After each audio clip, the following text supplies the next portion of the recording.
दोस्तों नमस्कार। हम आज एक फिर राजनीतिक बिंदु पर चर्चा कर रहे हैं। वो राजनीतिक सामाजिक दोनों परिप्रेक्ष्यों में कह सकते हैं। बिंदु दरअसल ये है कि अभी हाल ही में बांकीपुर सीट जो उपचुनाव में बीजेपी हारी, उसके बाद सरकार का रुख स्पष्ट हो गया कि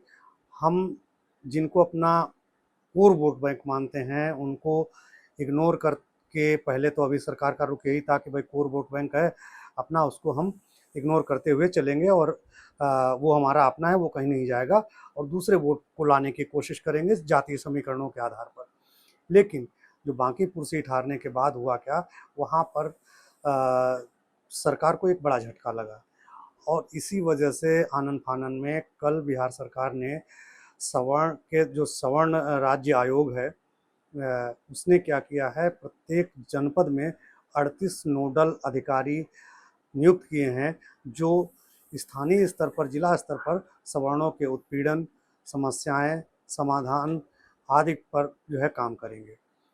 इससे भी बड़ी रोचक बात यह है कि जिस सवर्ण वोट बैंक को बीजेपी लात मार रही है, अपना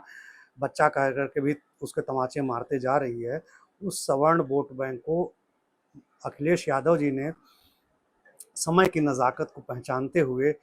उसको अपनाने की कोशिश की है, उस पर एक तरीके से उसको अपना बनाने की कोशिश की है। तभी कल अखिलेश जी का एक स्टेटमेंट आता है, वो कहते हैं जो पीडीए है, पीडीए की परिभाषा बदल रही है। वो कह रहे हैं पीडीए मतलब पीड़ित पंडित, पीड़ित पी मतलब वहाँ पर पीडी का मतलब पीड़ित, पीडीए, तो पीडी में वो पीड़ित पंडित को जोड़ने लगे हैं। तो कहने का अर्थ ये है कि जो सवर्ण है उसके साथ सबसे बड़ी समस्या है कि जो कहावत एक कही जाती है ना कि धोबी का कुत्ता न घर का न घाट का, तो जो घर वालों ने उसको धुतकार ही दिया है। अब वहाँ जाने पर जो अखिलेश जी का नज़रिया है, मैं इसका पॉलिटिकल एनालिसिस कर रहा हूँ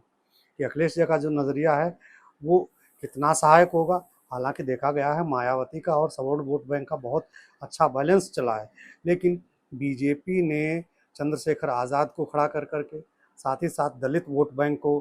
अपना बना करके और मायावती को कमज़ोर करके दलित वोट बैंक को तोड़ दिया है। जिससे क्या है, जो सवर्ण वोट बैंक को बीजे मायावती अपना बना करके इलेक्शन जीत जाती थी, मुख्यमंत्री बन जाया करती थी, उसमें झटका लगा है। अब इस वजह से दिक्कत अब आई है बीजेपी के साथ। अखिलेश जी ने क्या किया है, इस मौके का फ़ायदा उठाया। उन्होंने ब्राह्मण जो वोट बैंक है या सवर्ण वोट बैंक है उसको अपनाने की कोशिश की है और राजनीतिक स्तर पर पीडी